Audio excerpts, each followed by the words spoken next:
there's still a possibility you have won, but that members of your slate won't win, how willing are you going to be to work with members from other slates? If the members of the J3 are so determined that they want other members of other teams on the slate, then I would have no option but to work with them.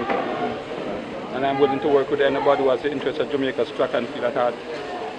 What will be your charge, Dr. Blake, to the track and field fraternity moving from here now? Because at the end of the day, it's about the track and field program, is it not?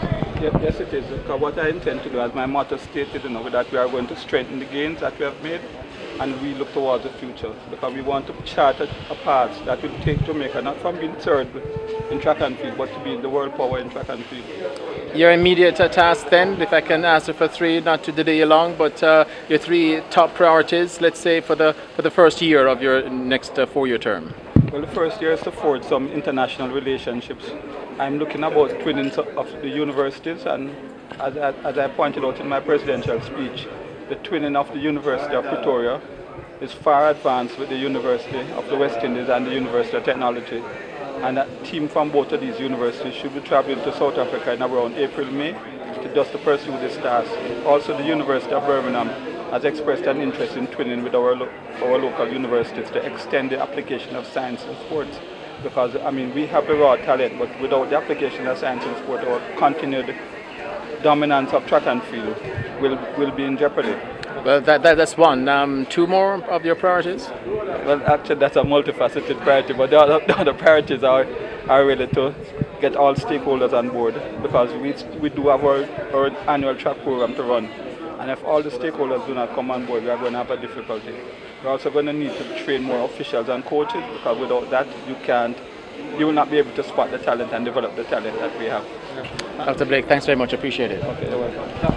One of the criticisms for you is that you have not been strong enough. Do you believe you are now strong enough to get everyone together to work in the interest of track and field? As I've said before, Mr. Years had his style, I have my style. I'm not Howard Years, I'm Dr. Warren Blake, and I lead in a different manner. I lead by consensus building, and I'm very good at that. And as you've seen today, the membership respected that and appreciated the way I lead.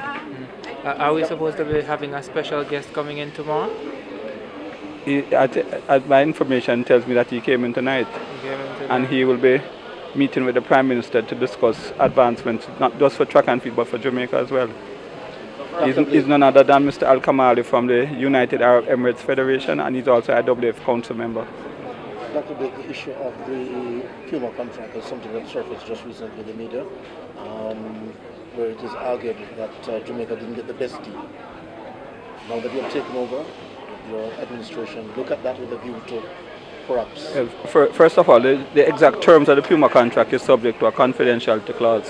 So I won't discuss the details of the Puma contract, but what I'll say is that with all the contracts and all the stakeholders and all our sponsors, that we'll be meeting with them and engaging them to see that Jamaica and track and field gets the best returns for what we are putting in. Should that be the case, Dr. Blake, that we should have confidentiality clauses in contracts like these? Well, I was not the one who negotiated that contract, and I won't say who. We had legal advice at the time. Okay. And the final one on the contract issue is that you couldn't state as to when that contract expires either. No, that's part of the confidentiality clause.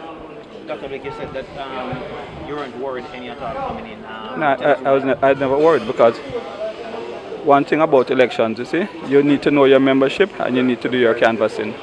And when my first canvass came in, and that was done among the membership, I knew I had a majority. All the best. Okay, thank you.